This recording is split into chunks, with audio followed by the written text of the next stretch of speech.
I'd like to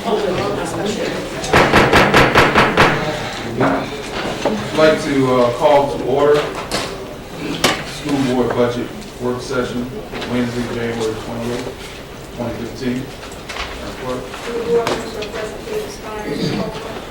Here. Mr. Sturman. Here. Dr. Jones. Here. Mr. Gray. Mr. Bourne. Mrs. Lawson. Here. Mrs. Taylor. Mrs. Harris Muhammad. Mrs. Quincy.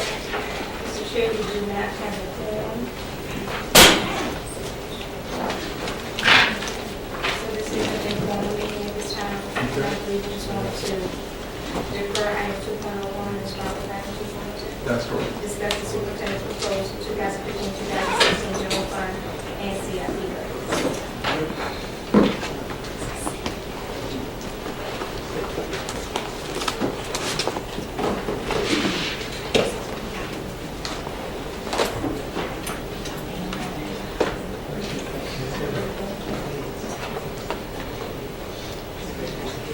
You got to talk, you know, like, or the panel.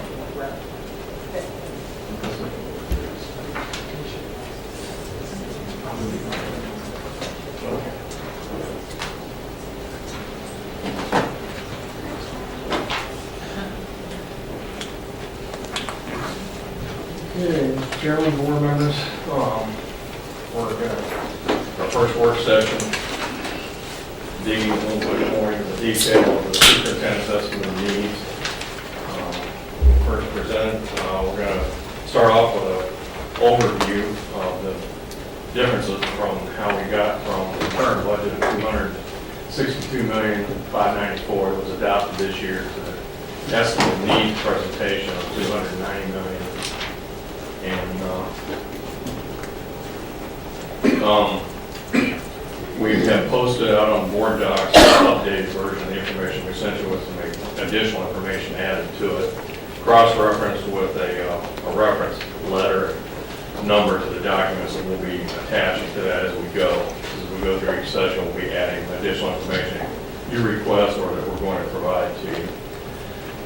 So for ease of reference, so I'm going to walk you through this high overview. This is a spreadsheet that's in the same manner that you used last year, how we went down and it allows you then to vote and choose what you want to do about each of the various components and then add on the side. I'll show you in a minute, where you can either add items or recommend items for elimination that aren't on the sheet. So up here at the top, this year's budget adopted 15, we're in 3,099.9 FTE for $262,594,000.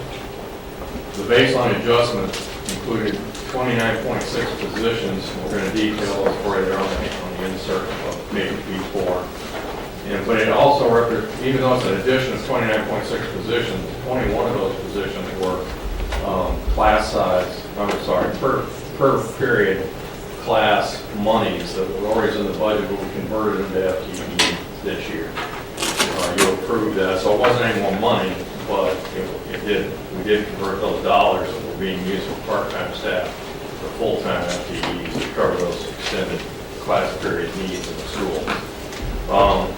In addition, we adjusted the baseline. Last week, when we sent you the documents, that number was $4 million. We reduced it to 3.3 because we had actually overstated what the cost of the professional development days were. We gave you a number last week that actually included 9 days for all staff, the 9.5 and the 10-month teachers. We're only doing 1 month with the 10. So that reduced that number. Although we're going to show you in a little bit how we probably need to ratchet that number up by another $500,000 because of the impact on the grant programs more than likely. But I'll review that in a minute. So anyway, so we make a baseline adjustment. That represents the turnover and just changes in staff that occurred throughout the year. Vacancies, teachers retiring, younger teachers coming in at a lesser salary. So all of those adjustments are made, and we start off with that baseline. To that, we're showing the adjustments because we're comparing adopted budget to proposed, in this case, the estimated needs at this point. From this 262 number, after that date, last May, the council approved a supplemental appropriation for the truancy transfer of $1.5 million. So that got rolled into the base after the fact. So that's 31 positions, truancy transfer right here, and that was $1,493,000. We also had the charter school adjustment because the city fully funded your request last year, $4 million plus added to the county transfer. The charter school got a piece of that, whatever their pro rata per pupil share was, so that increased. Plus, they increased their enrollment. We predicated their enrollment last year on 255 general students, 230 special needs students. They ended up with 300 actually on September 30th, 27 special needs and the difference in. Now, we agreed that we would fund them at a difference of anything in excess of 3%, so that translated into 6 more positions, students that they were funded for. So between the increase in the local funds from the city and the increased number of the 6 additional positions that were, students, I'm sorry, that were funded for, that translated into $458,000 more dollars in this year's budget as a baseline adjustment. Then for next year, we isolated what the costs are going to be for various items. So if health insurance, if we don't do anything else right now, it's at 10%. We're probably going to be able to revise that down a little bit. The most recent estimate now that we've had more meetings, and it's probably going to be in closer to 6.8% neighborhood. So we'll probably be able to reduce that number some using 10%, which was what the city was also using initially, since we're jointly pooled in self-insurance fund with them. $2.4 million in rounded terms. And then our VRS rate, because they had a good investment year last year, it's the second year of the biennium, the rate should have remained the same at 14.5%. Because they had a good investment year, they're given some relief. It also helps the state not have to fund the matching share of the state funds. So it helps reduce the states, because the state has their gap in revenue resources as well. They were happy to be able to reduce that rate to 14.15%. That reduced our impact on our budget by $477,000. Salary adjustment, we factored in 1.7%. That's what cost of living nationally is running, so that's why we use that number.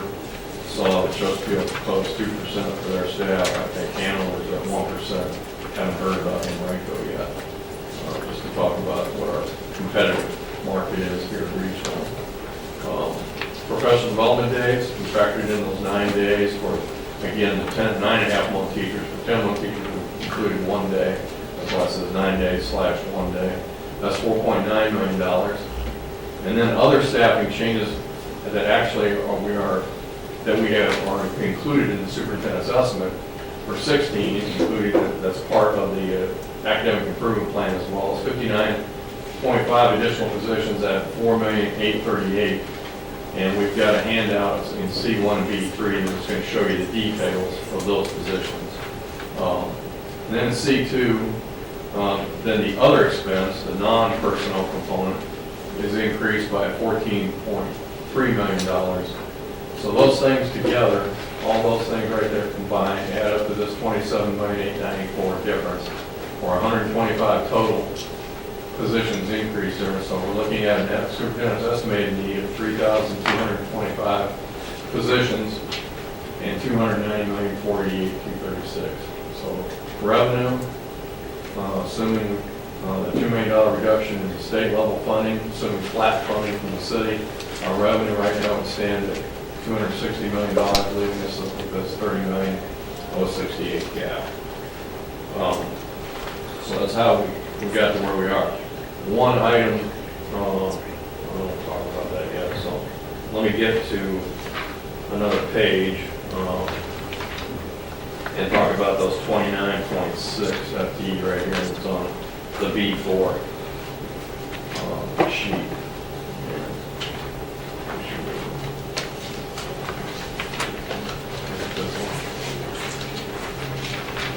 So we got this B4. What's that?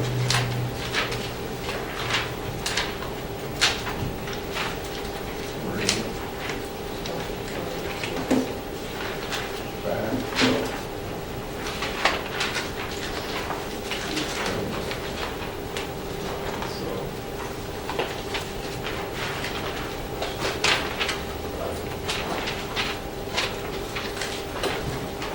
So this is those 29, 26 positions, 30 rounded, 0.4 rounding difference here. But it's the 31 truancy people, the 5 additional staff at Patrick Henry.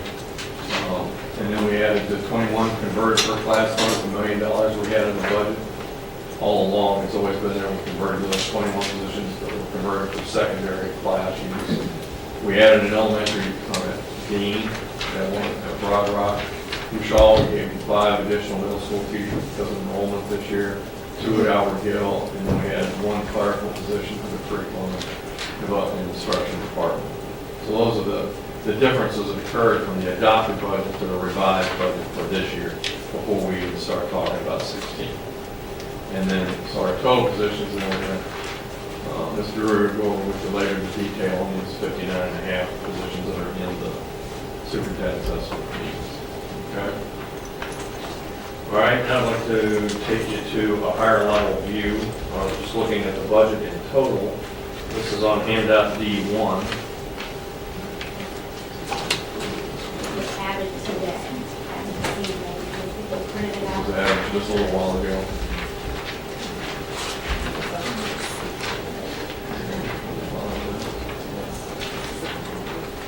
So is it on board docs? Yes. Yes. Just for an updated or expanded version of the board docs.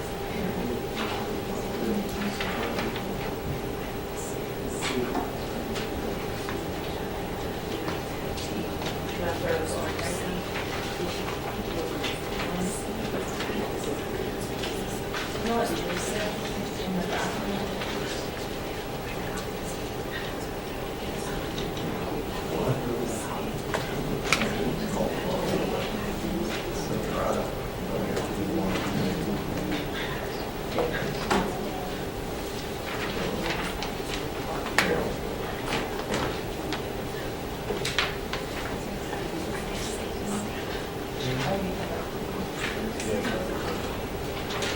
Okay, this gives you a one-page recap of the entire budget by the state categories that you're required, by which you're required to budget.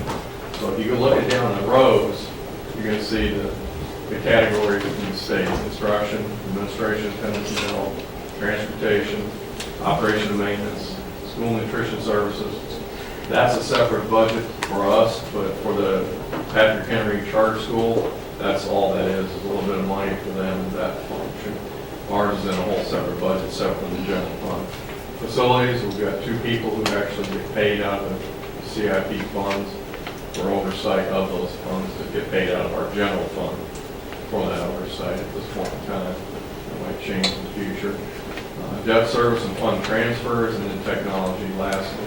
Then across the columns, it arrays within those categories how much we're spending on salaries, benefits, purchase services, other charges, supplies, other operating expenses, capital outlay, and then transfers and other uses of funds in the total. So you get 2 views in one, basically. You can see the whole thing, and then you're seeing here what the adopted for each intersect. You're seeing what the current budget is for that in 15, the adopted, and then what the estimate is and the difference in that. So you can see what the total dollars are. When you get down here to the bottom, then you'll see we're back to the same bottom line. 27 million down here in the right corner. 27,894 that we're talking about. When we say we have a $30 million gap, remember it's $27.89 million of expenditures and a $2 million shortfall decrease in state revenues for next year. That's what brings us to the 30 million total. So this gives you a nice big picture view of everything, and the 2 major components that you basically, when we give you the monthly board reports, they're in these 2 views: an object view, what we spend the money on, the things we spend money on, and also the purpose for which we spend the money in the instructional, not instruction, the functional state categories. Okay. To take it down one level further, or a different view of kind of the same thing, I know you're interested in how we spend the money by level, like what goes into schools versus non-schools. So then on D1A, the next attachment, we took it out by level, recast that same data but by level. And then object class, so you see the object class there, so personal service, again, other compensation, but this time the columns represent the level of where we're spending money. Pre-K, elementary, middle, high, specialty schools, instructional support, charter school, and then division-wide functions, and how it supports that, where it all falls. So you'll see that out of our 200, again, it's a two-pager that it continues on until we get through all of the object codes here. On the next page, we're back to our $290 million total, but by level, we're spending $5.6 million on pre-K, $82.8 million in elementary, $35.8 million in middle, $42.1 million in high schools, $12.4 million in specialty schools, instructional support, $36 million, and then charter school, $2.8 million. And the reason that's 2.8 is in the superintendent's estimate of needs, we also have the Metropolitan Youth Academy proposal in there, which is $1 million of that. Yes, ma'am. So you put the WIC charter in there, or is that lumped in with the? That's a good question. I'm not sure whether that went to specialty or charter. It should be in the charter. And if it is, we'll reclass it so that it is. It should be there. Okay. I don't know if it should or not, because. It should. Okay. Oh, you're thinking maybe, Well, just because it's a division charter, I don't, you know, so. Special needs. yeah, housed it with. I'm not sure that's part of the general fund. I think it's a different fund. Is it? I don't know. I just. Yeah, I'll have to look. I think Beth thinks it's in another fund, which it probably is, and if so, then it's, is it in the 200 funds? Yeah. Yeah, it's not in at all. So, so this is Patrick Henry and the Metropolitan Youth then. Okay. And then everything else is division-wide, so transportation, maintenance, administration, student services, even though that's all directly supporting students, it's still a division-wide function because it supports all students in all schools. So that's going to be a piece of that too. So we can give you more breakout of that. But so anyway, those two things will give us kind of the big levels, and part of our approach in this is so that you can see the changes in the budget of this $27 million. Where did that $27 million occur? And back to that D1.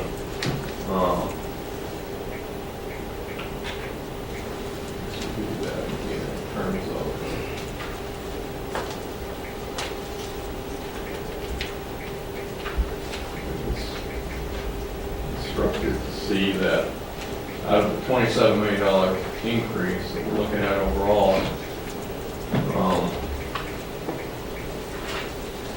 looking at of that increase, 10.8 million is in salaries, 5.2 million is in benefits, and then out of 27, then you've got technology, transfers, other funds, 3.4 million.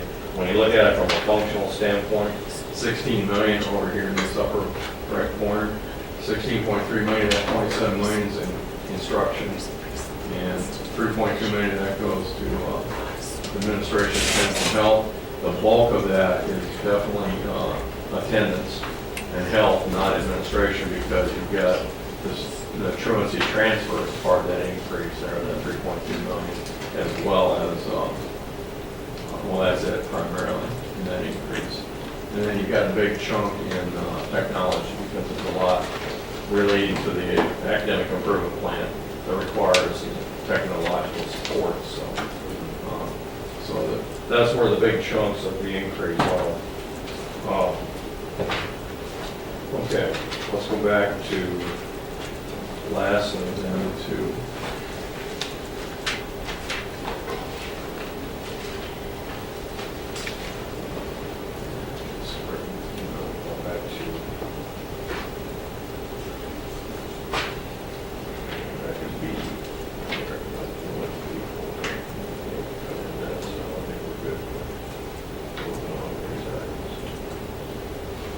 so with that, let Ms. Drury walk you through the structure of what you have, the rest of the documents, and what we have in terms of some detail there, then we can talk about how you want to proceed in that time, if that's okay.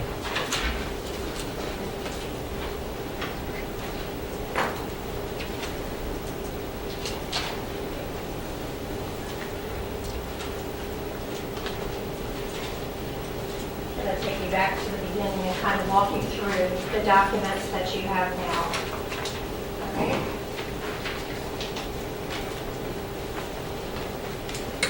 We put together a topical index, and we tried to reference each item with numbers for members that might not be able to attend every work session, and we will continue to pile onto these or add onto these as you come up with topics for us to research, etc.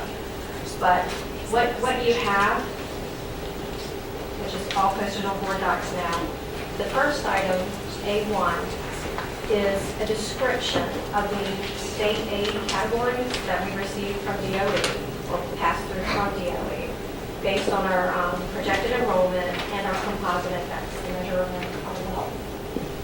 It goes category by category, what the different types of revenues are and how they're computed. We've outlined for you and highlighted the items that are not included in the general fund. They're captured in another fund with the yellow highlighting. I'm not going to spend a great deal of time on this. This is mostly for your information and review. Just wanted to give you some perspective of our funding formula from the Commonwealth. Okay. The next item is A2, and this describes what the funding is based on when we receive it. More revenue information just for your review.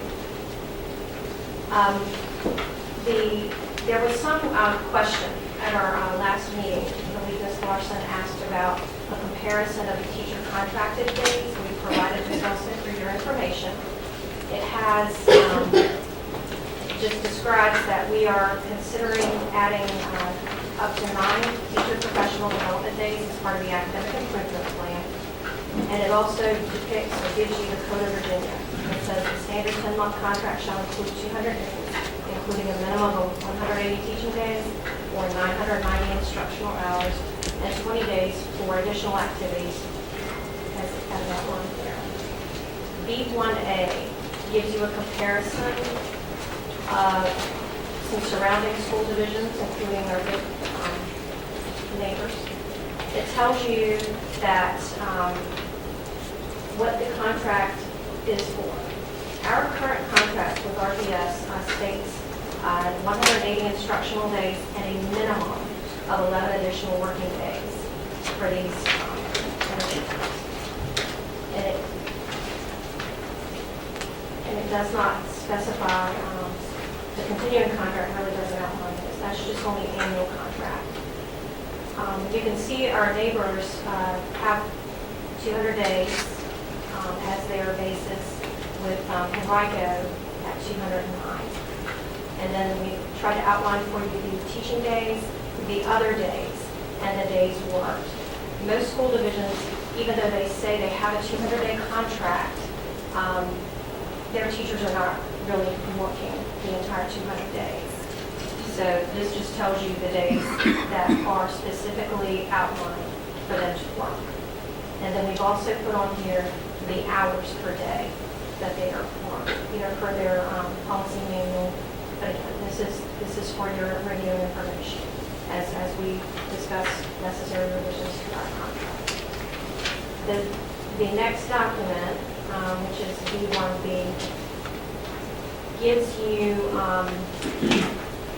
a count, an FTE count, and a description of each type of teacher contract or teacher pay scale we have. We have 10, 11, 9.5 that are covered, both not covered by VRS and covered by VRS. And then it just gives you the FTEs in each of those. General fund and not general. Right, and 90% of staff is on a 9.5 month scale. One of these 9.5 scales. That's again for your information. I believe another board member had asked for a listing of vacancies, which we have provided here. just, again, for your review, I'm not really planning on going into another detail. We have added a column that actually, HR provides date vacant. We actually did a calculation to give you the months vacant and reported it by the months vacant for your review.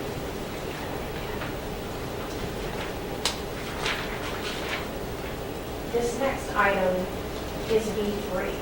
It was not included in the original packet last night, oversight on my part, I apologize.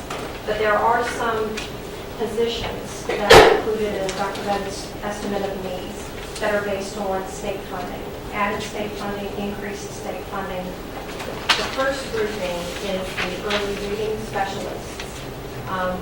We are slated to receive from DOE $146,000 and change for 5 early reading specialists. And they are targeted at 5 specific elementary schools. Our required local match, as calculated by DOE, is $126,600. So the state formula covers 273 of those with the state funding and a local match. We actually calculate that it's going to cost $376,700 for those 5 positions. So you would have to kick in and add $103,000 above what DOE says your required local match is. So your investment would end up being $230,000 to fund these 5 positions and receive this $146,000 in state funding. So if you as a board decide to decline this program, then that reduction would be $230,000. We would reduce expenditures by $376 and reduce our revenue projections by $146. We do have specific information from the Appropriation Act about what those positions are for and what schools they're targeted. The next state initiative are math specialists, and these are secondary, targeted at our middle and high school that are having some achievement issues. We are slated to receive $273,000 for 8 secondary math specialist positions. The calculated required local match is $236,000. The formula would cover $509,000. It's actually going to cost closer to $603,000 to hire those individuals by our estimates. Yes, Are those positions in the proposed budget? they are. They are the superintendent's estimate of needs. Could this be an example of Right. what you're saying? Going by line item won't get you what you're trying to do. You don't have to make decisions about services and programs. Because where the big dollars are, your desires to. So that's why they're laying out this framework to show you that, sometimes you're getting things which is costing us more than what your bids are. Okay. It's total adequacy. So the actual RPS investment would be $330,000. And instead of what the state is calculating, the benefits and salaries that they use as their framework are considerably lower than what we have to spend to hire these individuals. Benefits, I believe they're budgeting $4,000 a year for health insurance. Our lowest plan is nearly $7,000 a year. So just to give you some idea. So again, you would kick in $330,000 to receive this $272 from the state and hire these 8 math specialists. I'm sure Ms. Kane could definitely put these folks to work and have them impacting student performance. So if we decline these positions, our net reduction would be $330,000. Yes. Are these one-time deals where the state gives us money, or so it could be unfunded next year? Correct.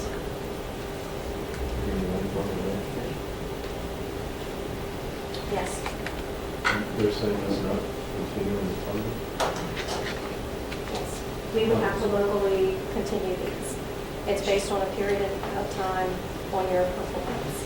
They could put them in depending on your performance at what school the following biennium. So again, if we decide not to hire these 8 positions, we would reduce expenditures by $602,000, but we would also have to reduce our revenue projections by $273,000. ESL, this one's a little more complicated because the state provides us resources, and those resources did increase for FY16 above what we had adopted for this year based on our ESL population. It is growing. The state projected FY16 amount is $1 million. Our required local match per their formula is $890,000. So the total resources are $1.9 million. What we currently have in our complement of employees today, we have 20 funded positions at $1.7 million. So increase in available resources, or what we would have to spend in addition, is $246,000 to come to that $1.9 million figure. This would fund about 4 positions if you kicked in an extra $42,000 to fund those 4 positions. So your total ESL budget would become $1.95 million. Okay? Your outlay would become $928,000 to receive that $1 million in state funding. However, the state says that those funds will pay for 17 ESL positions for every 1,000 identified ESL students. Our students are 1,806. That's the estimated students we will have ESL. The state is saying that this should cover 30.7 positions. However, we've seen that it only covers 24. So this leaves a 7-position shortage, if you will. So to reach that 31 ESL positions that the state is saying these funds should provide, you would have to kick in and hire. You would have to hire an additional 7 ESL teachers, all on your dime at $506,000. So again, the additional 7 positions are just from purely a position standpoint, not necessarily a funding standpoint, but that's what the Commonwealth is saying. That $1 million they're providing and your local match should fund. And these 7 added positions are in the superintendent's estimate at this time, and they are all locally funded. Wanted you to have that kind of information. You have the option, of course, to just reduce to 24 FTEs, what the funding actually will pay for, and reduce your expenditures by $506,000. Yes, ma'am. So, when you say they made a decision, who is figuring out the math? Is it The Department of Ed, does so Okay. statewide.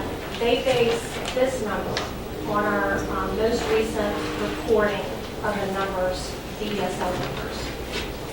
as far as like the benefits estimate and everything? The Department of Ed, Okay. budget department, and probably the governor's budget department, Okay. calculating those. Excellent.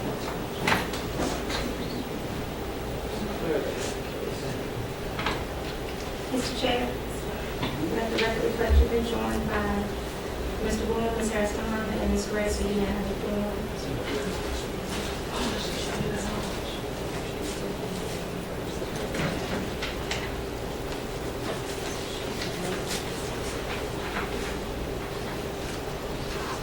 Okay.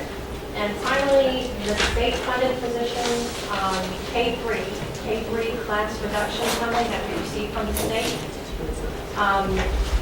What we have budgeted as revenue is $4.5 million from the state, and to receive that amount of revenue, we have to add 17 K3 positions.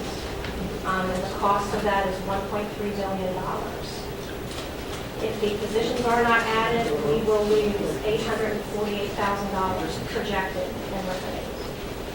So if we did not add that. I did want to make you aware, the total state funding available for K reduction class size is $6.3 million. But this would require you adding an additional 24 positions above the 17, the cost of $1.8 million. But it's really not achievable with the building capacity constraints that we have now in construction. We tried to maximize where we could for this year to maximize funding, and there are are some co-teaching models that we had to, that Dr. Leonard had to implement in order for us to receive the most funding initially. So there are not classrooms on the table. So what the superintendent has proposed is adding 17 to make that reach 1.5. Okay. This is the reconciliation of FTEs that Mr. Westbank has already covered for you before. Okay. Now, the next items that you have are changes of positions. The 59.5 added positions that Dr. Benton has included in the superintendent's estimated needs. And then that is at C1 and continues for several pages. I'll go through those. And then C2 is a summary and detail of other expense changes. Okay.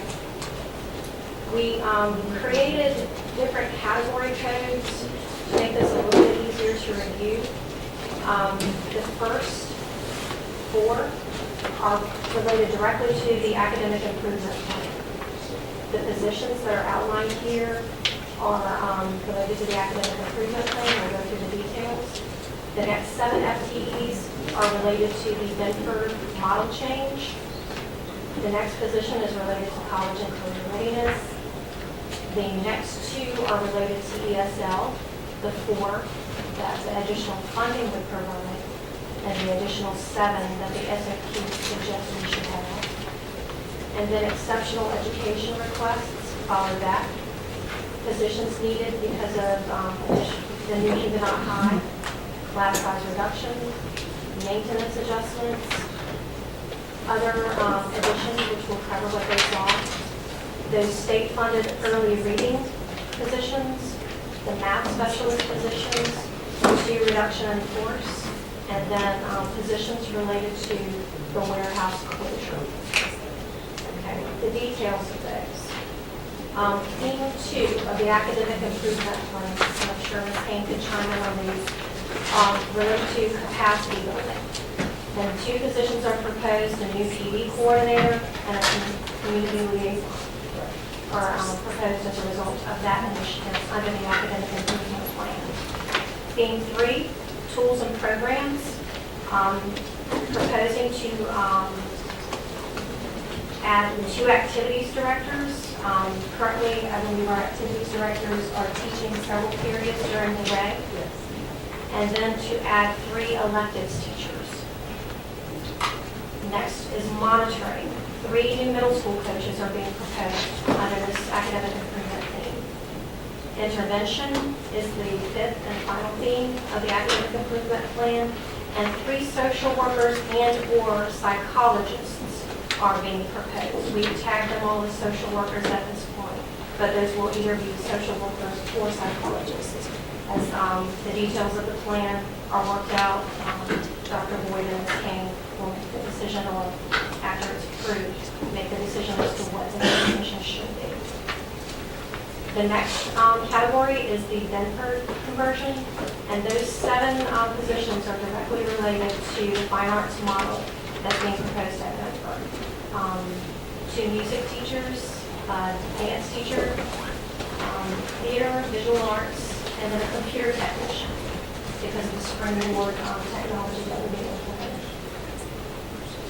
College and career readiness is the next category. Dr. Benton has requested an addition, new foreign language instructional specialist under that particular category. ESL, we covered that state-funded position for ESL teachers as provided with additional or increased funding from the state, and then an additional 7 to meet the suggested staffing requirement from the Commonwealth. Exceptional ed requests, Dr. Boyd can chime in on these. 8 new elementary exceptional ed positions based on needs that were identified after the elementary leveling this year, as well as a director of exceptional education. Huguenot High, Chief Mallory had identified the need for 2 additional security specialists. keeping it high because of the increased square footage and the new building. I believe they are currently covering those with temporary and part-time staff. The K-3 class size reduction, they're all lumped into one line, including 17 positions there. Then maintenance adjustments, Mr. Krantz would probably be more well-versed to cover those proposed reductions, but again, this gives you an idea of what those positions are. Yes, ma'am? Is there some way to just really highlight the fact that the K-12 reduction money causes us to spend more money on It does. positions? Because, We'll make that start. I mean, I know, but the main person who tends to bring that point forward is not here, and I would like to make sure they really have a full understanding of how that money is spent and how much it cost us. And it is a good thing to do when we can do it, but it cost us Right. a net amount of Absolutely. money. You have to kick it above and beyond What the what's your state requirements puts for that. forward. Absolutely. And I think we've been, over and over it, and it's really critical to make sure that that's pointed out, that it cost us more money to take that money from the state than. And that's not only true of K-3, that's every state All of them. state funded There's not a position. lot of spending.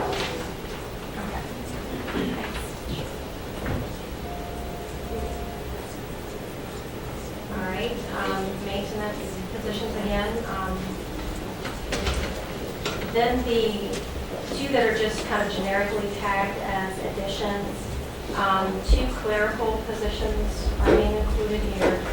And then we are shifting an instructional specialist who is funded half in the driver's ed fund, which is not really supporting that dollar amount of salary benefit. That needs to be shifted back to the general fund. So that's what that is. That's not an added position, it's just a change in fund. The next are the 5 early reading initiative, early reading specialists that we discussed, state funded positions. The 8 math specialists, again from state funding. 2 reductions in force. I believe Human Resources identified 2 positions after discussion with principals and some discussion I think with Dr. Boyd that could potentially be reduced. And then warehouse closure. The warehouse, I believe, was closed on paper a couple of years ago, or that was the plan, but really wasn't fully implemented. We still have a supervisor of stores full-time, and part-time unbudgeted staff and temps are being used to continue the operation of the warehouse at this point. So we are in fact working with Mr. Ward, the purchasing director, to put a plan in place to close the warehouse as it was planned a couple of years ago, if I'm not mistaken. It was never fully implemented, a plan was never really developed and communicated on how to make that happen. So that is being worked on now. We would repurpose the supervisor of stores to a supervisor of property control specialist, which is a need that has been identified by purchasing and facility. And then an accountant, we're actually proposing that we increase accounts payable clerk by 1 FTE to handle the increased volume in invoices that would likely result from multiple invoices received directly from vendors instead of the warehouse dealing directly with the vendors in bulk purchasing. Excuse me. Yes, let the record reflect Lisa Jones Taylor and Ms. McManus.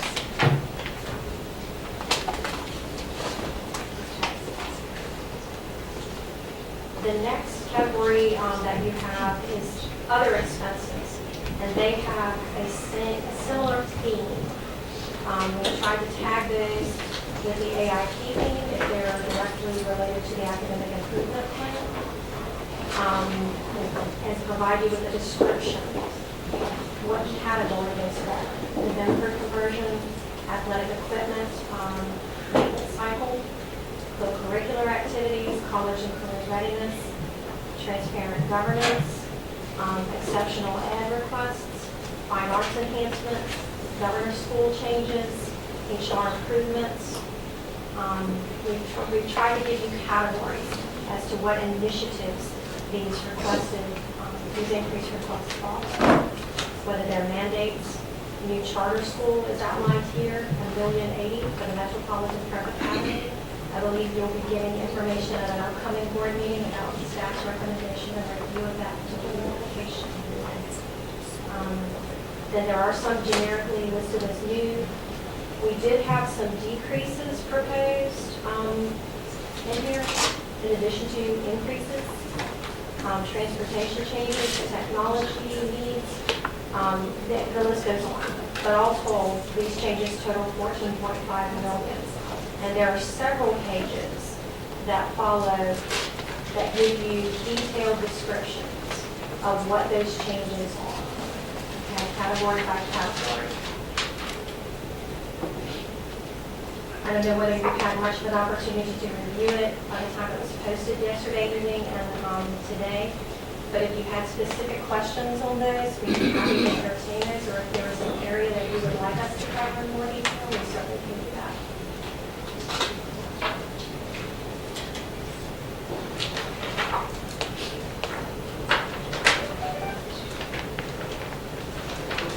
Do you want to talk a little more about the other expenses or those categories?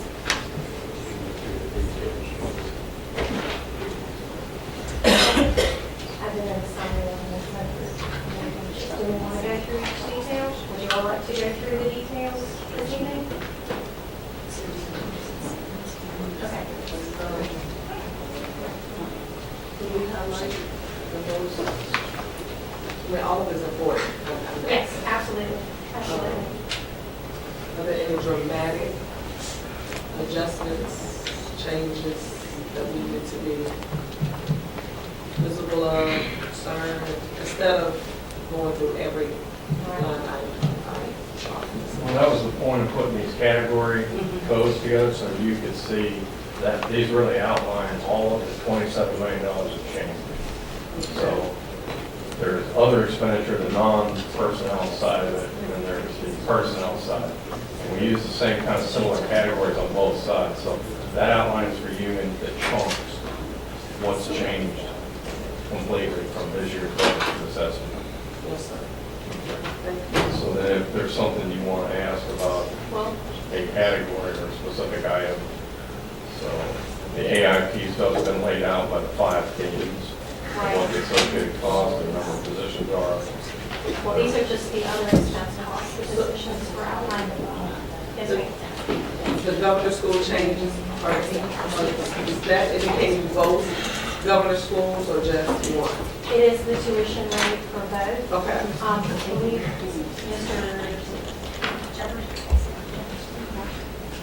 Mr. Washington identified a few less slots at one of the governor's schools, which would result in a reduction in tuition. 5 less slots. That's at Matthew Walker. Yeah.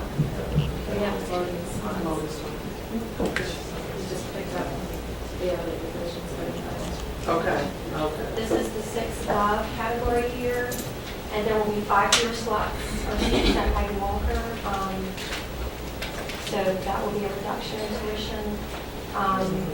We need to increase the budget slightly for amounts paid for lunches at Maggie Walker. And then there is a correction on the mathematics tuition. That's actually, the current budget is insufficient to pay for the slots you have there. So it's just about a wash, 714, unless of course the board is interested in expansion of those, and that's a discussion we can have. Yeah, Always impact those. there aren't any additional No, slots. there are spots available. At Maggie, I don't know about the I don't think so. We have one of the largest, and just, we agreed to the whole line for the stabilizer budget, and going the other initiatives. We didn't ask for any more, we just had to go the other line. But some people were talking about reducing. Yeah. Now, typically, if they reduce them, you try to grab them. additional slots if we can. Only we have the ability to give To the pay. sidewalks that they want. Yeah. So like with There was some Meg Walker, we're only the original, it's kind of equivalent to the additional 5 again. Council seeks to find money for those slots whenever they come available. Is there any other topic in here? The mandates. Sure. I might have missed that, and I apologize. No, no, we haven't done that. Okay. In other expense, we have a category called mandates. And the first that's covered here is related to the Affordable Care Act. We must pay or provide health insurance benefits for part-time staff that has been working consistently over 30 hours a week during a particular look-back period. We estimate the impact, and I believe we have 5 individuals that have signed up for it this January. So we are estimating the impact of that to be roughly 10 individuals for FY16 at a cost of just under $76,000. The other mandate, we received early intervention reading initiative funds from the state. They increased that funding, so our local match increases. That is housed in a separate fund, which we must provide general fund dollars to. The next item relates to the RCEA charter school, and that is housed in a different fund. You can see that. As we can see, we transfer our portion to the other fund from the general fund, and that is increased. Year 3 of the agreement calls for an increase of $91,000. It goes from 182 to 273.3. So under your current agreement, that would be a negative increase. Workers' comp, $579,000 is what we're projecting claims, as the increase in claims over our current budgeted dollars. Mr. Westbay mentioned during his budget, during Dr. Bennett's presentation last week, the hybrid disability plan. VRS now has 3 VRS plans, Plan 1, Plan 2, and the hybrid plan. Hybrid plan went into effect for employees that were hired January 1 of 2014 or later. And there is no disability retirement component of that, as we in Plan 1 and Plan 2 have. So we have to provide an insurance, either through the state offering or with our own. That's the same coverage as the state provides, and that cost impact is estimated to be $84,000. And that will increase every year as we hire more and more brand new employees with no prior VRS service. The next is an increase for medical insurance consultant. The current budget is not adequate to pay the cost for that. There is also a workers' comp tax assessment, $34,000, and then an additional increase in workers' comp cost of $8,700. The current acting risk management manager identified. So mandates total nearly $1 million. Another big item, of course, is the Metropolitan Prep Academy Charter School, which is included in Dr. Bevan's estimate of need, $1,080,000, should you choose to approve that charter school. And again, we'll be receiving more information, but it is in there as a placeholder if you choose to approve it.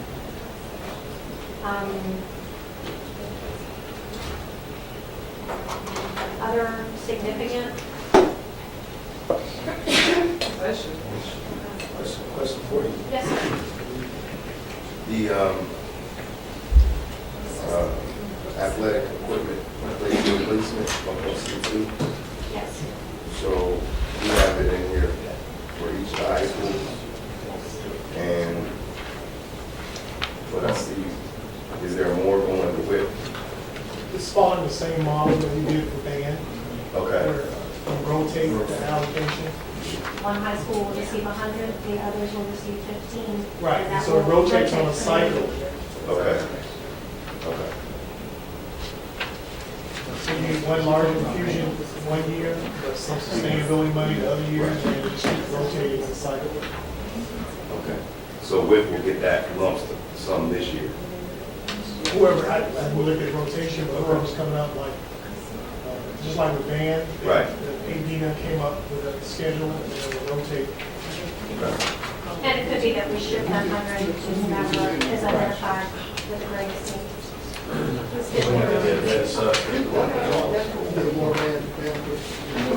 They meet, just like that.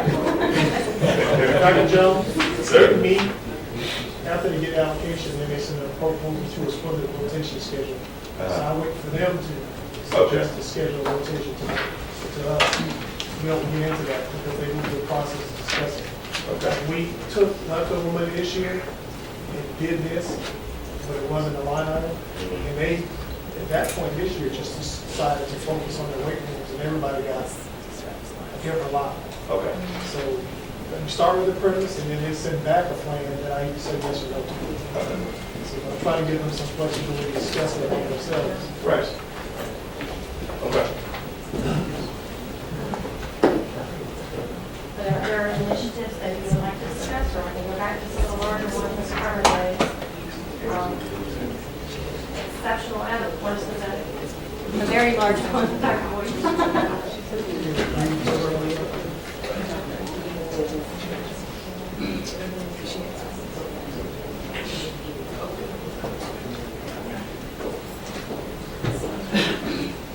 Good evening, I apologize for my voice is a little scratchy today.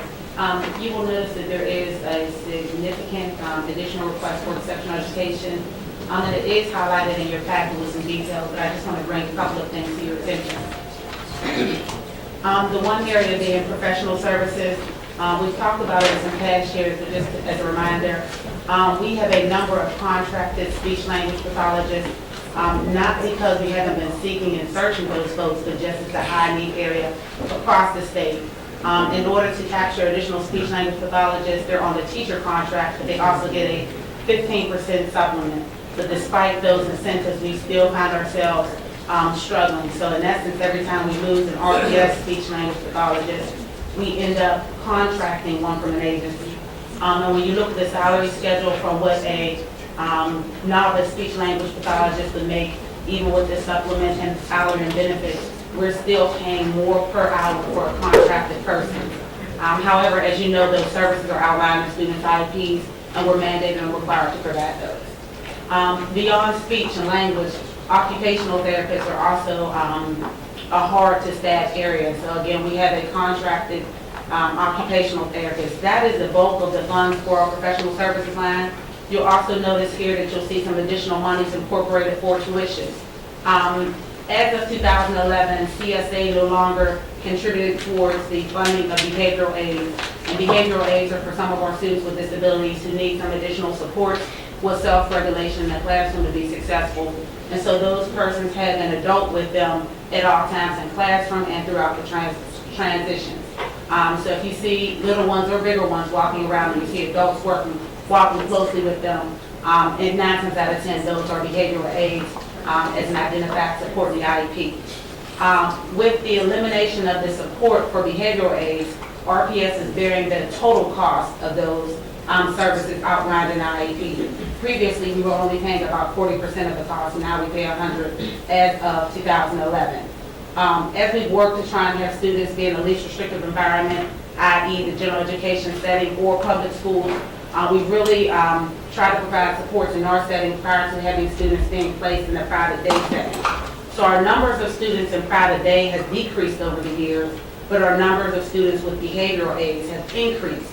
While that's good in the sense that we have more students in a least restrictive environment, for students who are placed in private day, we do get almost 40% support from the CSA office, whereas again, the students who have behavioral aids that are here with us, we pay 100%. So that is and I know Ms. Larson has given me a look, so I can provide some information with you in table format so that you can see a 3-year trend of numbers, and you'll see the difference between the two. What's the CSA office? Oh, I'm sorry, Comprehensive Services Act through our Social Services Office across the street. Please forgive me for the acronym.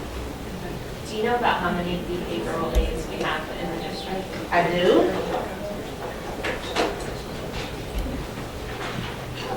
Currently for behavioral aides, as of today for this school year, we have 143 behavioral aides. And again, I'll provide you with this information so that you have it for your review. Also, another area that you'll notice is student transportation.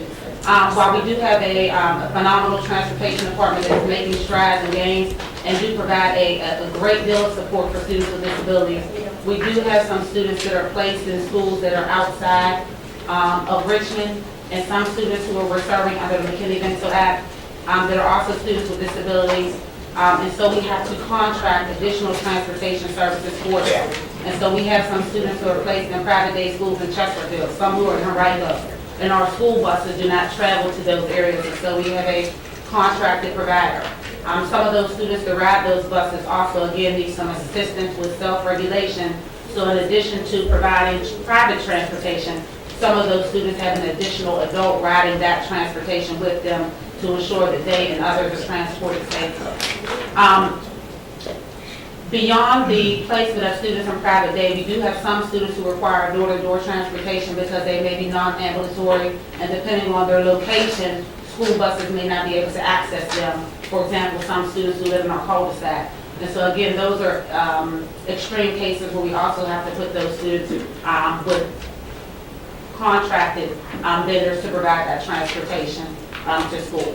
So those are the major things within exceptional ed. Also, you'll also notice that there is a exceptional ed director proposed.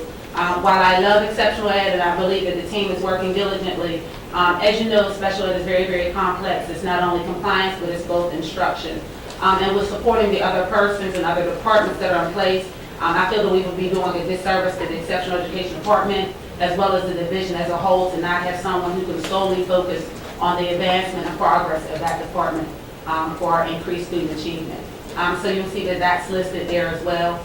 Other things, again, and I'll be brief, and I'll get on, are an increase in materials and supplies. While students with disabilities certainly have access to Tier 1 instruction or universal instruction that all students have, some of our students need some additional materials, supplies, assistive technology programs to meet their needs outlined in the IEP, and so we've included some additional funding for that. So while I haven't gone over everything, those are the highlights of some pretty significant changes. But again, I'll provide you with that trend data on transportation, behavioral aids, and private day placements for your review, and I'm happy to discuss any additional details with you individually at your convenience.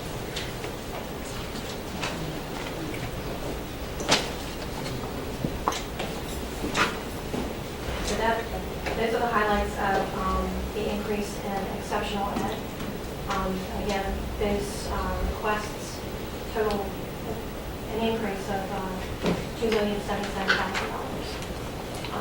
And we tried to provide as much detail in the description and the field here as we could to give you information to make decisions, informed decisions. The other large non-salary relates to maintaining current services, $1.7 million. I'm going to tell you a little bit about those.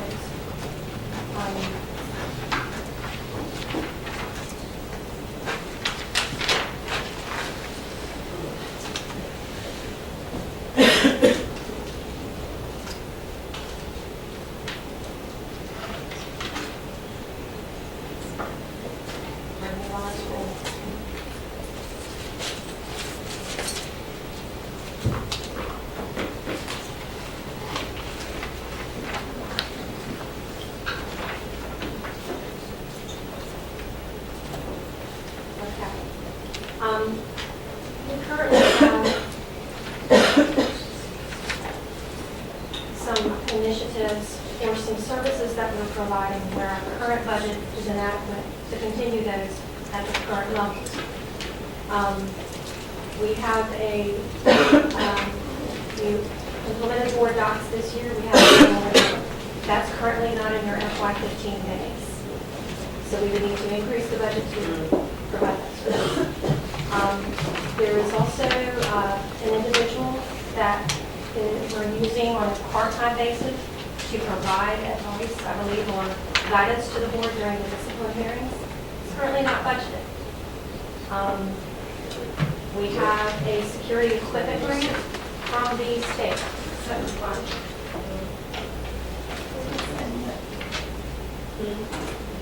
To continue it, we need to earmark the dollars.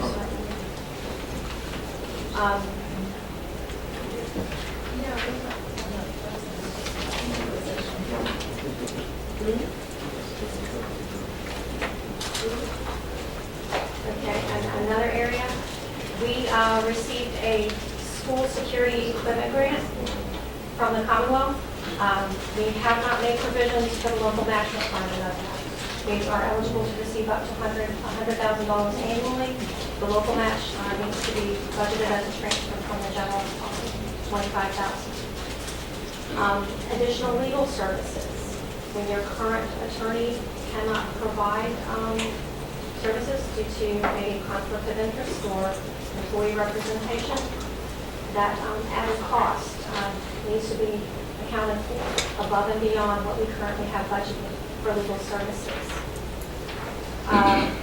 Human resources, right now, we are footing the bill for the mandatory background checks, fingerprinting, drug testing. Our current budget does not sustain the level of costs that we are incurring on an annual basis. What's the delta?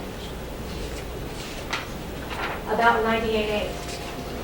Yeah, it's costing about twice as much as what we currently have in our FY15 budget. Have there been any discussions perhaps with our wonderful partners in the city to see if this department may be more in-kind? Sorry. Have there been any discussions with our wonderful partners in the city to see whether or not there's an appetite to in-kind those background checks? I'm not familiar with any discussions. I don't know if Mr. Phillips. We currently, I believe, have a system that does the fingerprinting and transmits the fingerprints directly to state police. There's a per print cost. And then the mandatory drug tests that are referred to. Your option here would, again, be to partner or to pass along part of the cost to your applications, which would probably significantly present a hardship for certain types of applicants. If we pass along the cost, what's the cost if I'm an applicant and I've made it to the stage where I need to have a drug screen and get background check? I mean, just to cover the cost, not About $137. 130. For the drug test and the fingerprint mandatory child protective services check. And again, that's on each applicant that comes up, not just the successful candidate. But the ones that we offer. They have to have been offered and formed to do those things.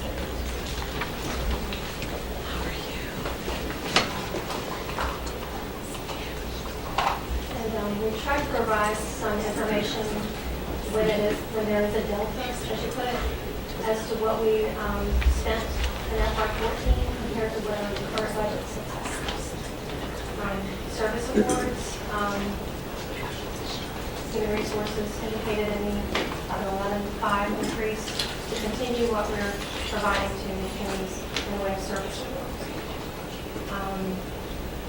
Nursing services, we currently are estimating about 18,000 contract nurse services when we're unable to obtain a sub when we have an absence or vacancy.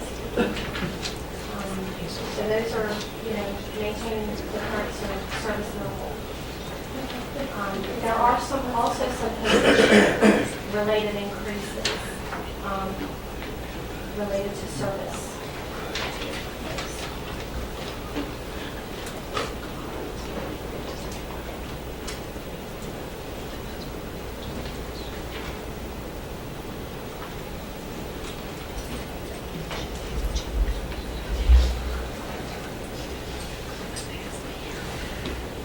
to maintain, these are part-time initiatives.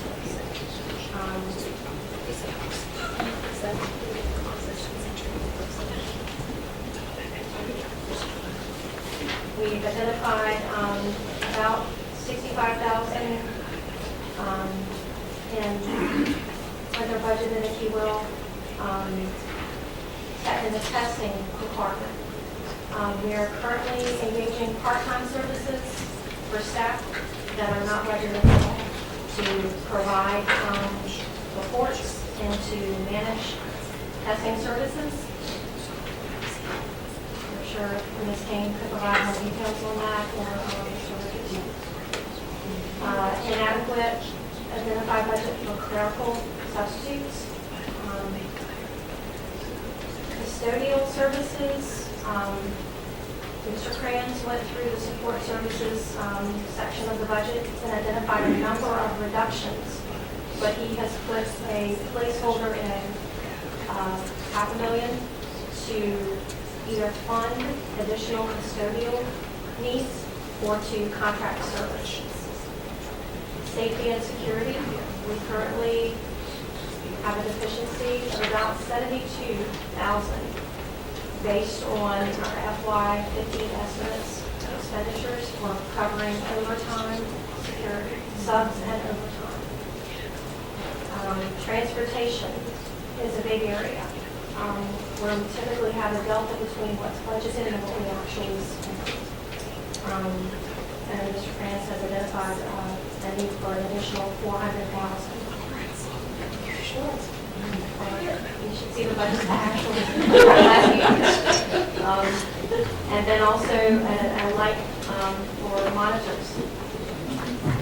He although has identified reductions that offset some of these increases. How much of the 400,000 is offset? Probably most of it. 199,000, 198. Oh, I don't know. Those reductions are identified predominantly in the transportation category.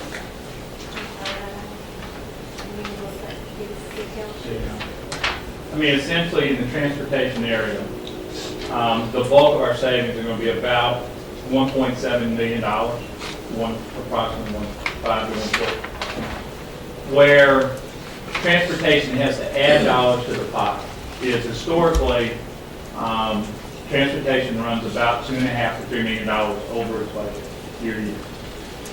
The reason for that is that way back when the decision was to reduce the FTEs on the drivers, there wasn't a corresponding change to the routes. So right now today, on regular education, just normal educational runs for the 3 tiers, we run 484 bus routes in the morning and 486 in the evening time. That equates to 140 buses are on tier 1, 150 buses are on tier 2, and approximately 180 buses are on tier 3. If I'm on 140 and that's 140 on tier 1, when I run the 3 tiers in the morning and the 3 tiers in the afternoon, I've run 8 hours. When I'm on that tier 2 and I pick up the 10 additional buses and I run the 2, I've run 7 hours. And then I pick up the additional about 30 drivers, I've run about 4 to 6 hours in that mix. Now where we get in trouble is that our midday and our after school, we bring our total up to almost 1,200 runs a day. So to man that midday and that after school, it's all overtime. And that's where the bulk of our money's at. What the system did is they reduced the FTEs, but they also brought in sub-drivers, and the sub-drivers are working 8 hours. Essentially, everybody's working the hours. So what I've done is let's put on the table where the actual costs are, so you can see it. And then how do we go about reducing it? Well, we do it a couple ways. One, we do a better job with our routes in that we make sure the buses are full. We make sure we're as efficient as we possibly can. To do that, though, you have to know how many students are on a bus. As a system, that's never been done. So we're collecting data so that we should be able to make that determination today, but we can't. I just don't have the right data. The second thing will be the GPS that y'all approved at the last meeting. A system, Prince George, which has been on the same routing software that we've been on, and has had the GPS for about 7 years. They're very good at it. They use it very well. When they went GPS, they eliminated 10 of their 92 routes. That's a pretty significant change. I'm not saying we'll get to the same percentage, but I think you'll see that efficiency. So where this year, our net is not as large as we would like, I think you'll see that significant change going forward. Okay, with the right data. Oh, the other thing, yeah, that contributes to the overtime is the absenteeism. If we have 10 drivers out, which we average pretty much every day, now we get as high as 30. So think about that, 30 drivers. When that happens, and it's 3 tiers, so when that takes place, we double up our buses. When we double up those buses, it's not 10 routes that are impacted, it's 30.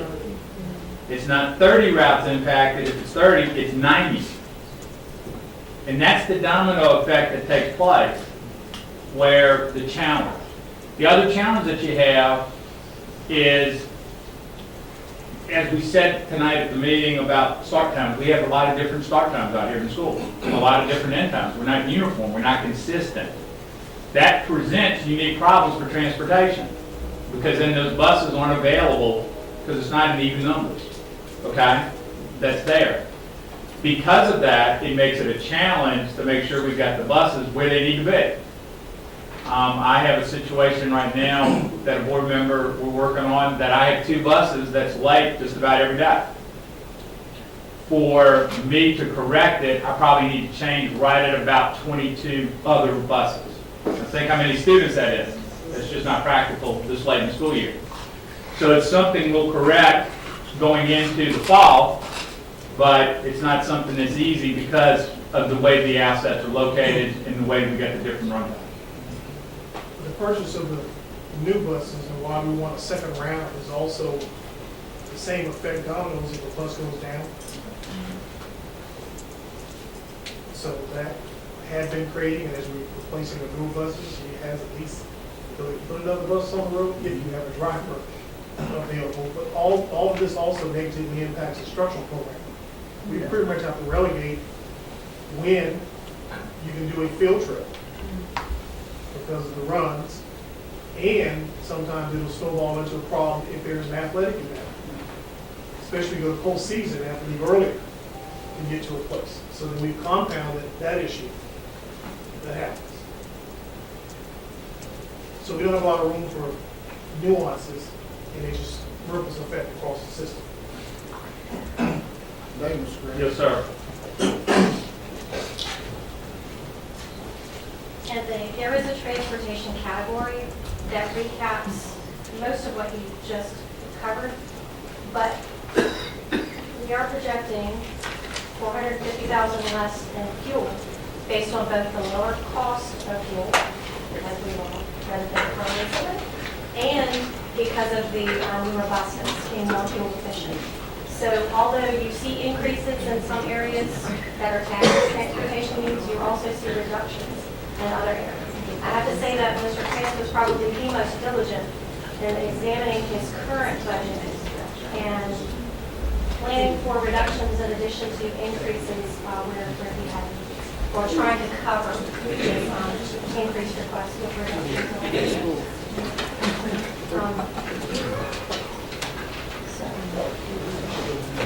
Another area that I wanted to talk with you about, again, this is a service level impact. If we're going to continue the service, how we're doing it, we've got to add dollars to the budget or change the service. Foreign language instruction at the elementary schools. We engage, I believe it's 21 part-time foreign language instructors for X hours a week. You can see that our budget for this year is $327,000. Our year-to-date expenditures in December for $278,000. We're going to go over. In 14, our budget was $327. Expenditures were $700,000. 13, budget, $327. Expenditures were $1. If we're going to continue this program, we have to add a total budget. Right now, we're counting on savings in other areas to cover that deficit. You just mentioned savings, and I don't want to go line by line, dollar by dollar, but where, and I may have missed it earlier, where are the big sort of efficiencies or savings by changing the way we do business? Or are there some significant ones that were highlighted or need to be highlighted? Well, again, transportation and support services is probably the most significant area where reductions have been identified. There are small reductions that were identified throughout. What Mr. Westby and I would like to do, we've given you a lot of information about what's changed between FY16 and what was in 15. But what we need to do is develop a profile by school, by program, to walk you through what's already in our existing budget and examine opportunities where we could have cost shifts. One other follow-up that might make it simplify in my mind. The presentation that Dr. Benson provided 2 weeks ago, last week, 2 weeks. Tuesday. The needs for us to maintain service, basically status quo, are roughly $3 million. Is that right? Mandates. The mandates, just to do what we're doing now, is $3 million, and then the new initiatives are $26 million. The budget, the number that's $3 million short, no new initiatives. Does that assume the efficiencies that you just discussed? It does. The ones that have been identified today are all incorporated into the So the 3.3 is, or 3.2, whatever it was, is the net number.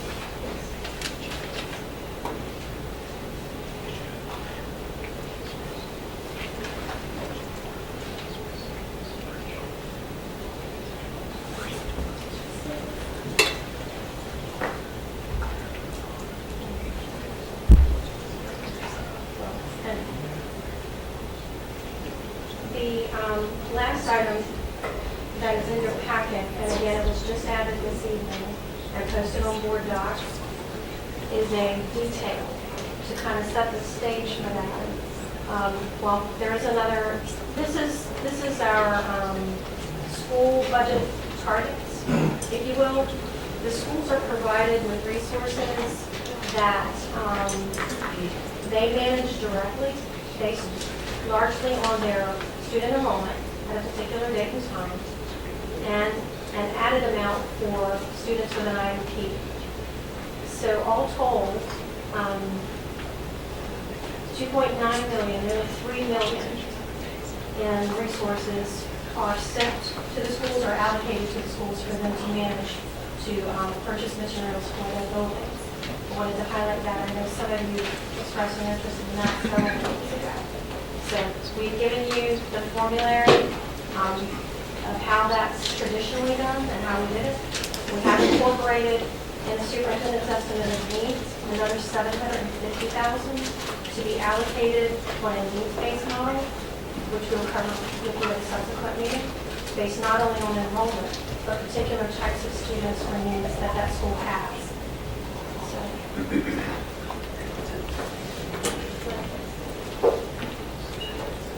One of the questions that was asked about the school piece was, did they ask for anything? And one of the things that was interesting is some did and some didn't. And we believe that a byproduct of years they haven't gotten some kind of like audit type thing. The challenge was that we didn't think it was appropriate to respond to just the schools that requested it and not consider those that had not. So the 750 is a placeholder. So we got time to go back and say, hey, clearly we got money for that. Tell us what you need to do. As a starting point to look at zero-based budgeting for FY17, we did send out to each department, budget manager, and each school a spreadsheet that asked them to identify unmet needs, but also areas of efficiency, and the percentage of completion was very low. We had some respond, some were very diligent about responding, but most of them identified unmet needs and not efficiencies. So Mr. Westbay has already covered this particular slide. It gives you a bird's eye view by functional area and major object category of both the adopted FY15 and the superintendent's estimate of needs. Then another way to look at that is this is the superintendent's estimate of need based on an area or a level, pre-K, elementary, middle, high, specialty, instructional support, charter schools, and then division-wide. It gives you the major categories of those types of expenditures and the grand total. The last item that was added to your packet just this evening, or it's on board docs this evening, is a great amount of detail that takes you area by area, what the FTEs are this year, what they're being proposed at, and the superintendent's estimate of needs, and then the dollar comparison and change between the two. And this again goes by area, elementary, secondary, middle, and then it goes into more of an organizational level detail, school by school. Okay.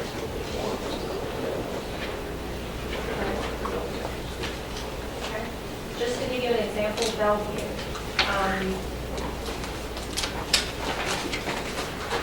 What's currently in the adopted 15 budget for instructional classroom staff, 31 being proposed for FY16, gives you the change here.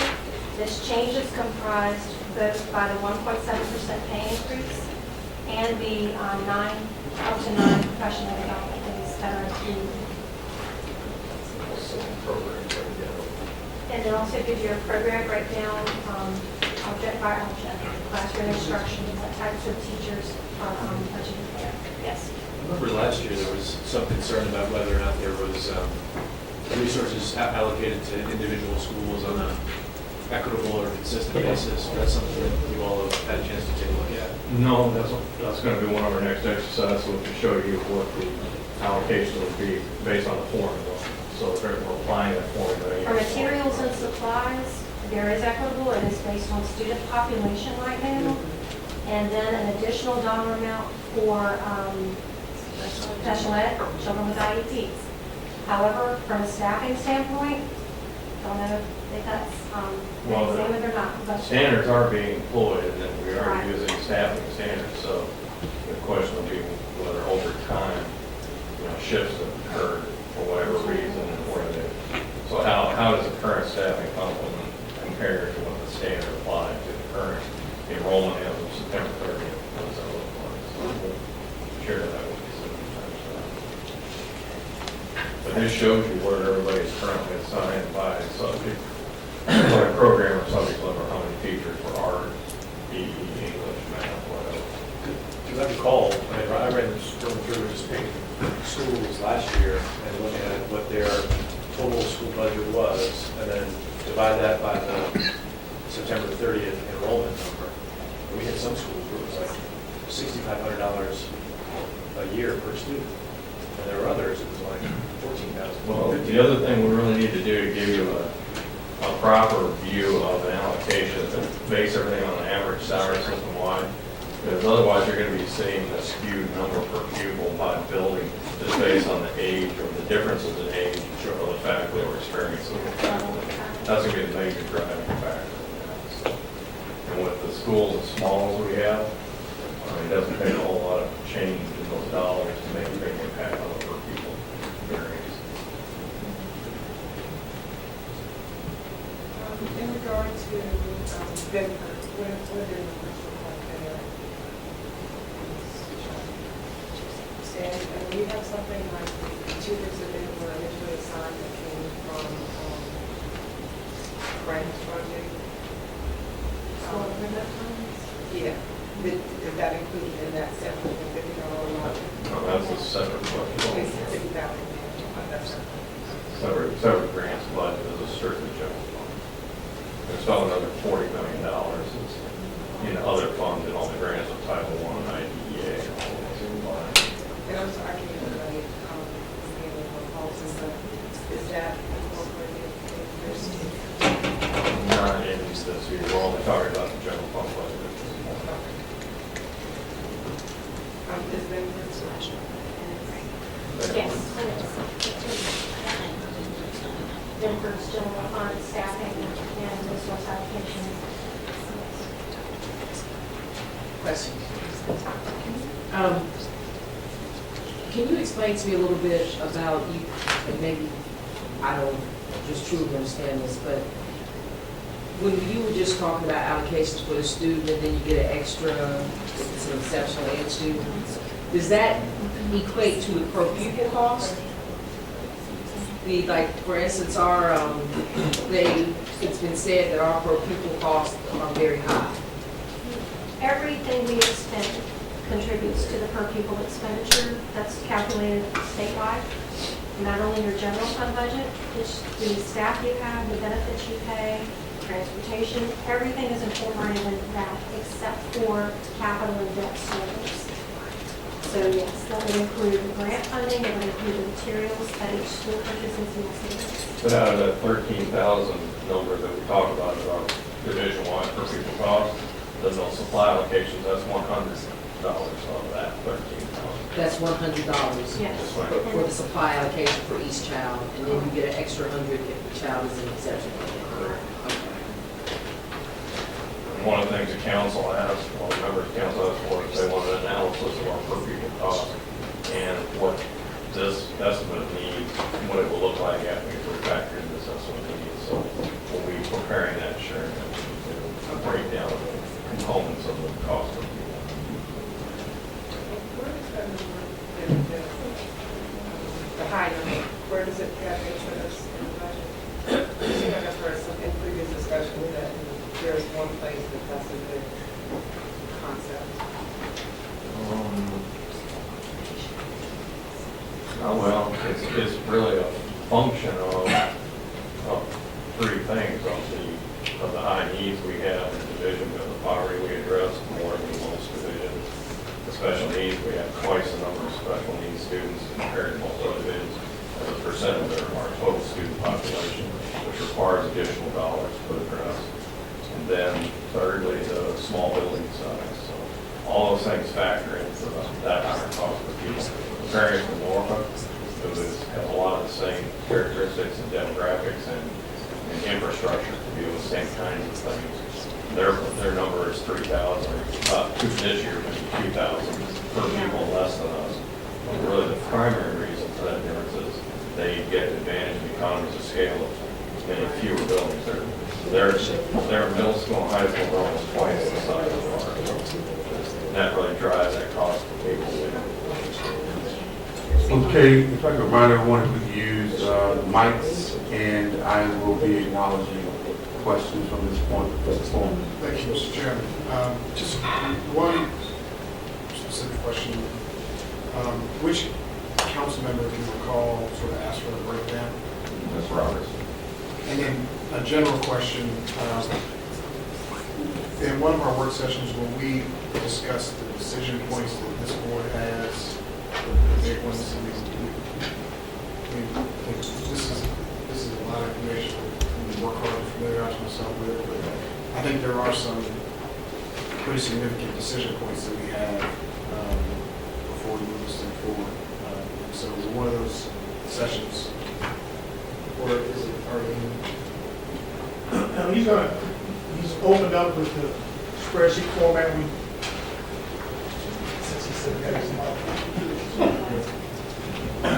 He opened up the meeting with just introducing the spreadsheet format again, but it's not meant to happen here because you need to go back and digest it. So one idea is to go ahead and give it to you in advance and let you go through, instead of us doing it like we did, things you want to do is we'll give it to you. You come prepared with your spreadsheet filled out. And or send it back and it compiles the results. We we all see where everything is. And then maybe it'll move on faster rather than what we did last year, the first time out. So they're gonna see that same spreadsheet, you can push a yes, no ahead of time. When will that go? When will we get that? Any idea? 4 weeks out. Okay. Give you as early as And that will include the decision points that, from the academic approval plan that are soon. Yes, that's in there. It'll show you, add the line item, you can put yes, no. So we'll have all those same initiatives listed over here, will total up to $27 million with each initiative listed individually.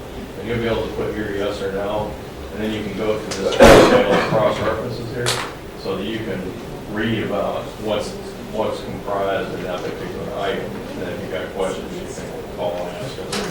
So that would set us up to be able to talk about those decision points that are asking. Yes, sir. And to hopefully have that completed before you come, rather than like we had to do last year, we were going through line, I don't know, a long time. Make sure they have a column, comments, I think they say yes or no, but the question mark, and they can remind themselves what the question was, and they want clarity on before they make a decision. Okay, and now to this side, you want to make a recommendation for a reduction, there'll be an area for reduction. And we'll respond to each of the initiatives, and then further over to the right, you can put comments out here. And then this would be the exercise where, and this is an example. Last year, we talked about how we compensate principals who have earned the equivalent of national board certification, providing that in our budget requests. That board consideration, is that where we would put things like that? Right. Okay. You can add new initiatives that are not in these. But that's not in here.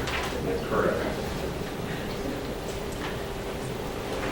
Third, the budget breakdown that city council asked for, is that going to be broken down in such a way, like you said earlier, 100 of the per pupil cost is for supplies? Is that how you're going to break it down into slices like that? And We're if going not, to explain some of those things, but we're not going to be able to break down every nook and cranny of that. It's going to be more of out of that cost, 13,000 per pupil, so much is for instruction, so much is for maintenance, transportation, the different components that are driving it. so is that something that we can also just sort of see the percentage You of did that? before we sent it. I think you've probably given it to us before, but that'd be helpful to look at again to see what the, because I remember. if I Yeah, last recall- year we showed you that we're spending about $300 of that 13 on facilities, Right.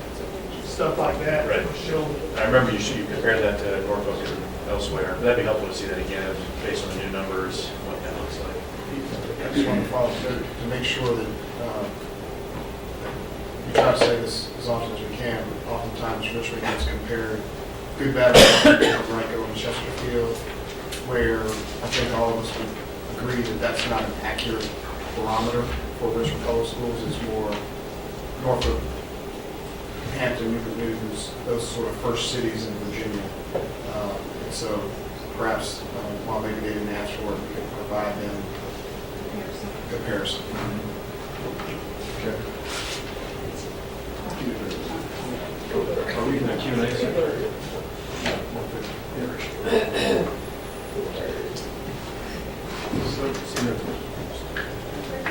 Are you all done with the presentation? I just was wondering if we're in the Q&A section. There were two things that I was wondering if you don't need to know it tonight, but if at one of the next meetings you could provide the cost of. First is if we were to require mandatory summer school if a student is not at reading level at the end of the school year, what that cost would look like.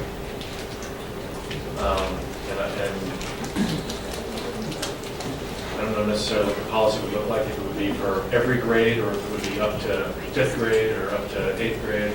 I don't know, but if it's possible to look at that and run the numbers of what that might cost us if we were to move in the direction of having mandatory summer school for students who are not at reading level. And then J. Sargent Reynolds Community College offers a advanced college academy And this is where they will send professors to our comprehensive high schools, and juniors and seniors can earn an associate's degree while they're earning their high school degree. It's possible to see what that would cost in our comprehensive high schools as a way towards career readiness and college readiness.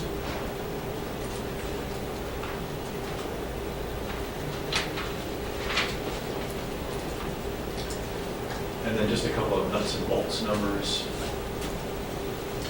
We see the exact number of students in RPS, and then the exact number of classroom teachers.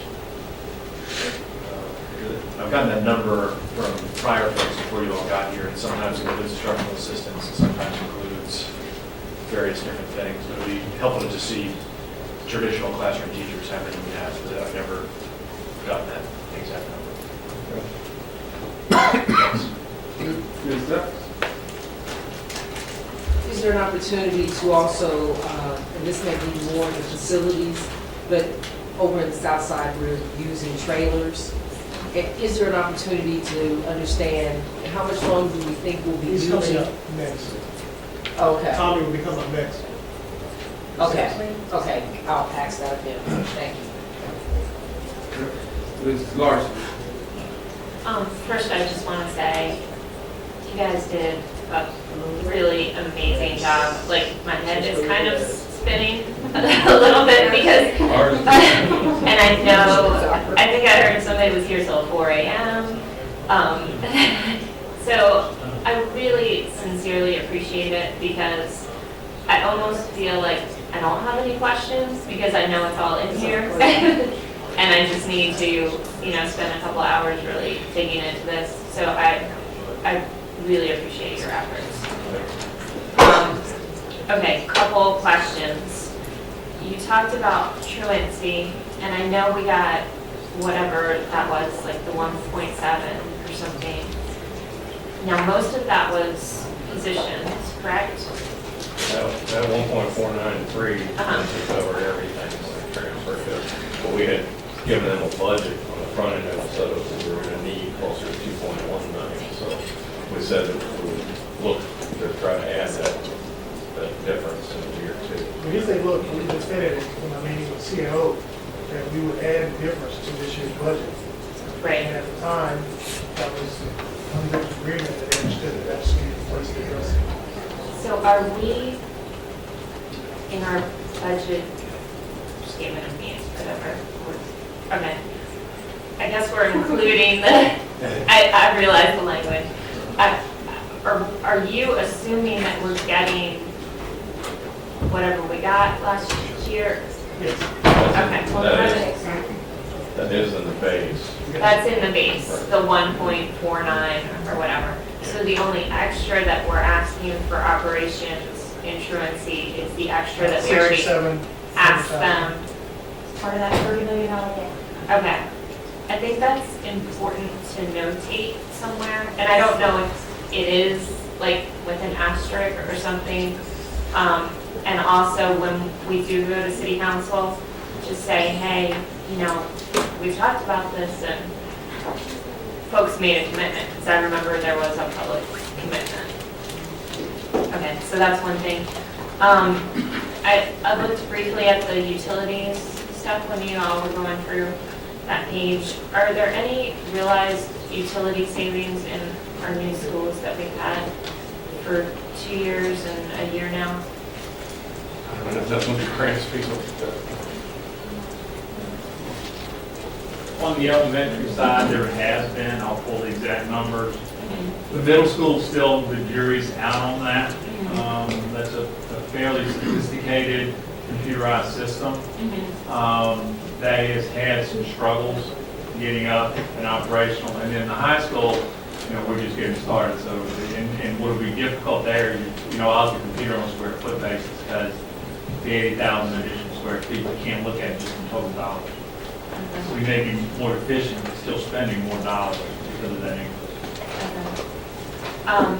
A question that I've asked before, but I don't know if it's since you all have been here, is about specifically about the new schools and using the styrofoam trays for lunch, because these schools were built with state-of-the-art equipment and everything, and I would like to see trays that we can wash so that we're not filling up our dumpster, and also if they're supposed to be green buildings and we're throwing away, 1,000 styrofoam trays a day, I just don't feel super green about it. Oh, yeah. The challenge with washing trays is staff. Okay. I mean, that, having enough trays, having the staff that can wash those trays. Because in order to wash it, you have to wash it around 140 degrees temperature minimum underwater. So it's hot, it's steamy, there's nothing about it that's clean. Getting staff to wash the trays, particularly for example like a Huguenot, where you have as many students you have, is a challenge. We'll look at it, and the cost of those dishwashers are extremely, they're not cheap. But I thought we had them already. I thought the schools were How built with them. functional they are and how, the chemicals with it, having just the equipment, the chemicals and the upkeep, there's significant, I'll look at it for you, it's a valid question. Okay. The staff is generally the issue. Okay. Two more things. I would like for us to look at incentives, and I don't know if this is in here in the budget, for hard to staff positions, like secondary math teachers. It's in our academic improvement plan. It is, okay. If we can also, and I think I've talked to Dr. Bennett about this, the nurses in our system, I know get paid a really low salary. I don't know if we're lower than other jurisdictions, but I also noticed in there that you had 18,000 budgeted for contracts because we're not staffing, and I know that's a hard to staff, so I don't know if it's hard to staff because they're hard to find, or if it's hard to staff because we're not being competitive, or, of our poverty rate. I don't know what it is, but I've known of a couple people who have applied and decided not to take it just because the salary was so low. So I'm wondering if we could add them to that incentive area. Sure, and your summary is accurate. We've had the applicants, we typically get as far as offering a job and things like that, and then it's right around that offer time that folks decline or they come for a week or two and they leave. So if you remember at the beginning of the year, we had a number of opportunities for improvement with providing nurses at different schools and things like that. And so we are researching, one of the things and talking with our nurse coordinator is that we compete with private industry. There are pros and cons with private industry and flexible hours, private industry with better pay, things like that. So we're looking to see what we can do to be more competitive. If we do need to look at something like we did for speech language pathologists and adding a supplement to get those persons in there because it is vital. And we don't want to have folks continue to come in and out and sub, particularly when some of our students have health needs. You really need to have more than just what's on the paper, you need to have that relationship. Right. And I think a school nurse can really be a strong foundation in a school. Just one more thing, and then I'm done. And then just the audit recommendations that we've gotten over the last, I guess, 18 months. And I know you all have kind of come forward and talked about that one-off and here and there. But if there's any tracking anywhere where you're showing what you've already implemented, I think that would help us as we move into this process and especially as we approach city council. Thank you.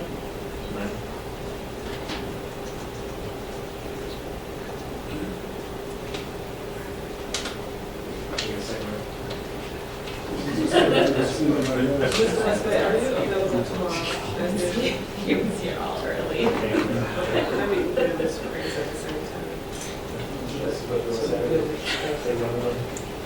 Go ahead, Mrs. Stone. Thank you. There was a slide that listed a number of vacancies that we've had, and you all were kind enough to show us how long they have been vacant. Some have been vacant since June, others have been vacant only a couple of weeks or just became vacant.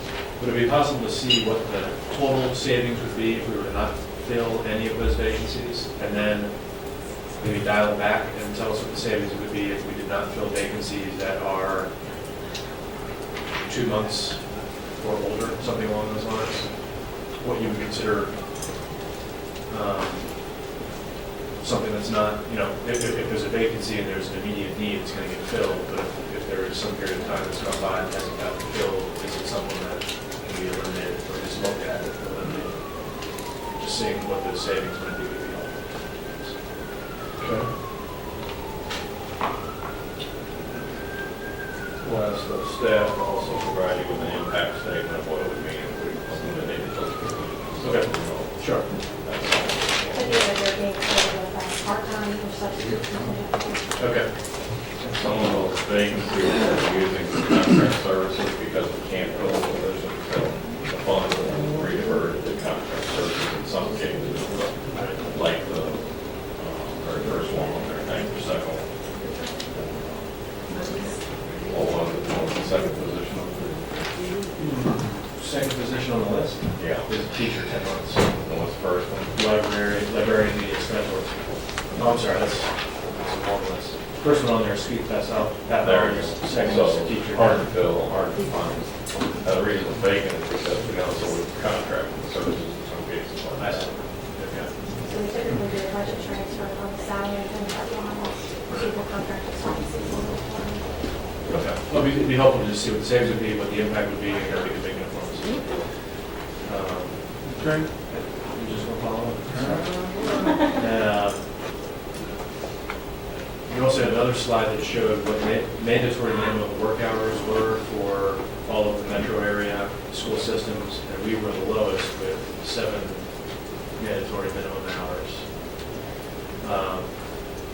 In terms of what we pay, we're competitive with Henrico and Chesterfield. Is that fair to say, or are we not? Chesterfield and Hannibal, you can't catch him. Right, that's right, sure. They were the one that had the line, yeah, that's right. So we're competitive with Hanover and Chesterfield, but not necessarily. What about our other peer provisions that should compare? Just gonna add them to the chart. Okay, colleagues, I want to give us a time check here. We had scheduled this from 6:30 until 8:30 to 8:35. And I believe we have one more handout from Mr. Krantz. Is that correct, sir? Yes, sir. I too want to give great kudos to the team, Mr. Westbay, just outstanding. Thank you all so much.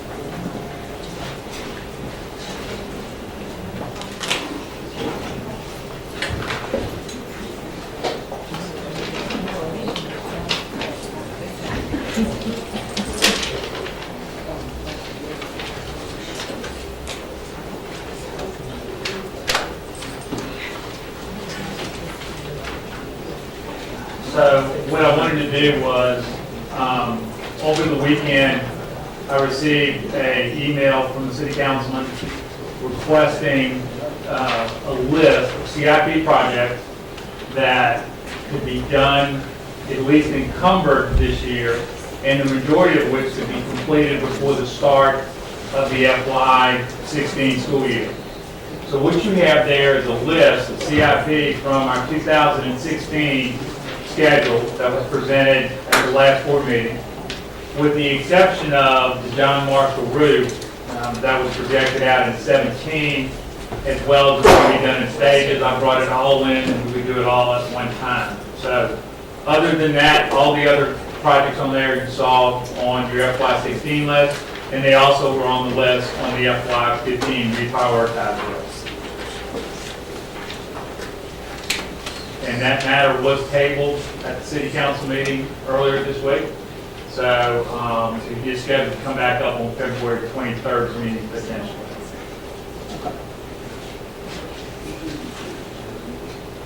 I'm sorry, Mr. Vance, repeat that. The item was on the agenda Monday night, meeting city council. It was tabled and delayed until February 23rd, but subject to the council and the mayor and everybody's having some conversations, so it may never come back up, is my point. Which item? Yes, the CIP that we presented to the city council. What they were going to do was fund it Okay. from some funds they have there, but obviously that has to have mayor's approval, removing any funds. So whether this will actually ever make it back to the agenda, I can't tell.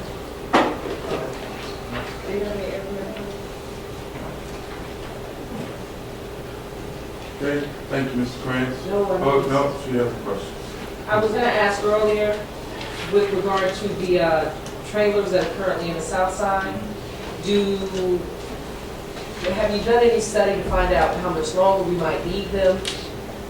And if we do need them for quite some more time, is there an opportunity to upgrade them? To answer your question, yes, ma'am, to both. The trailers themselves are extremely old. Yes. And are reaching their useful life. But we will have here very soon, as we finalize some numbers from the facilities task force, some discussion about our enrollment in the south end of our district, because right now, particularly in elementary schools, those elementary schools are at or exceeding capacity today.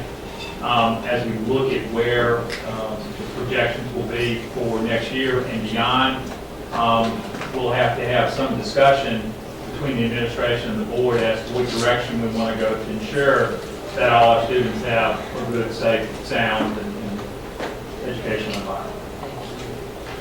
Good, Ms. Taylor. Okay. Someone spoke about the bleachers outside on the George Road being turned around. Is that true? Wait, say that again now? You asked me something I can't remember. Well, I'm trying to think of it quick. The bleachers over at George Wood being turned the wrong direction. I'll make sure they're turned in the correct direction. You got it? Yes, ma'am, I'll take care of that for you. Thank you. All right, thank you. Thanks. Mr. Krantz. Always knows what to say. All right. That's the easy one. We're gonna roll it tonight, like, pick them up. All right, Dr. Baker, if you can come forward for a second, please.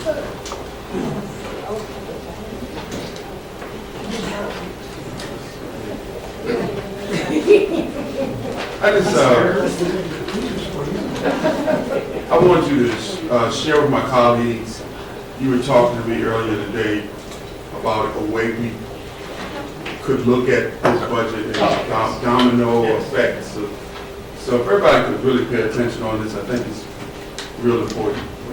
Depending on when the board gets to a point where they have at some point you have to have a framework individually and then collectively about what it is that you want to accomplish with this estimate of needs.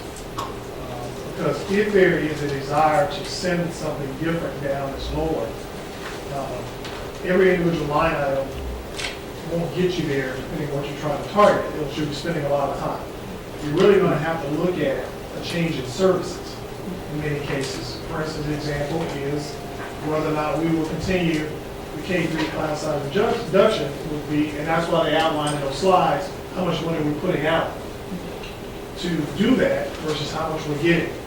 Because as you can see, all of those are several hundred thousands of dollars.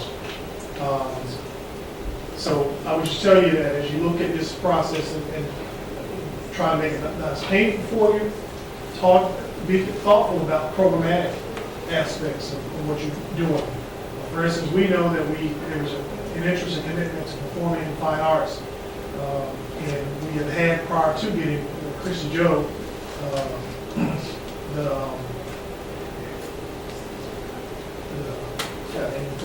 excuse me, what was the language program is 300-something.